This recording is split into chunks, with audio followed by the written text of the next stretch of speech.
কোরআন বোঝা মানুষের জন্য তত সহজ হবে। এটা আমার ধারণা, এটা আমার ধারণা।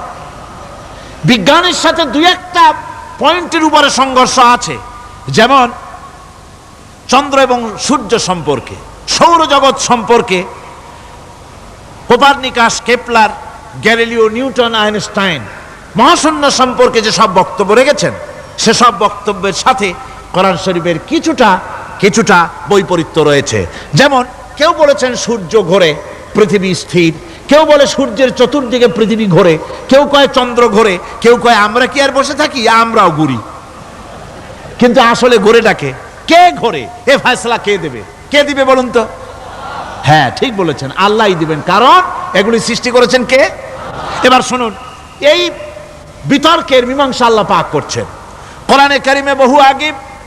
গ্যালিলিও, কেপলার, কোপার্নিকাস এদের বলার অনেক আগে বিশ্বনবী জনাবে মুহাম্মদ রাসূলুল্লাহ সাল্লাল্লাহু আলাইহি ওয়াসাল্লাম তিনি বলে দিয়েছেন, আল্লাহর কথা তিনি বলেছেন, লাশ-শামসু ইয়ানবাগী লাহা আন তুদরিকাল কামারা ওয়ালাল লাইলু সাবিকুন নাহার ওয়া কুল্লুন ফি ফালাকিন ইয়াসবাহুন।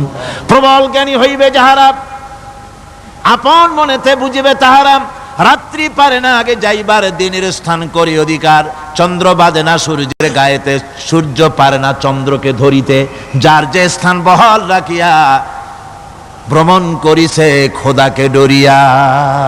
আল্লাহ রাব্বুল আলামিনকে ভয় করে সব ঘুরছে, চাঁদও ঘোরে, সূর্য ঘোরে, মঙ্গল ঘোরে, ইউরেনাস ঘোরে, বৃহস্পতি ঘোরে, পৃথিবীও ঘোরে, সব ঘুরছে তো ঘুরছেই, বন বন করে ঘুরছে, একটা নির্দিষ্ট কক্ষপথে, আপন আপন কক্ষপথে ঘুরছে, যার ফলে অ্যাক্সিডেন্ট হয় না। সুবহানাল্লাহ, জোরে বলেন সুবহানাল্লাহ। নির্ধারিত কক্ষে ঘুরছে, নির্ধারিত কক্ষে ঘুরছে, এর কক্ষগুলি আল্লাহ পাক ঠিক করে দিয়েছেন, সেই কক্ষে ঘুরতেছে, একে অপরের পথ অতিক্রম করতেছে না। আবার ওই মহাশূন্যের ভেতরে রয়েছে black hole. Black hole, black hole কি? ব্ল্যাক হোল হচ্ছে একটা বিরাট অন্ধকার গহ্বর, একটা মৃত্যুকূপ। এত বড় বিরাট ব্ল্যাক হোল মহাশূন্যে আছে, বিজ্ঞানীরা হয়রান হয়ে গেছে, তার এত বড় শক্তি।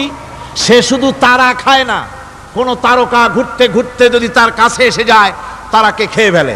কোন আলো যদি কাছে আসে, আলো শুষে নিতে নিতে আলো যার থেকে এসেছে সেটাকেও শেষ করে ফেলে। এ ধরনের একটা দারুণ আকর্ষণী শক্তি তার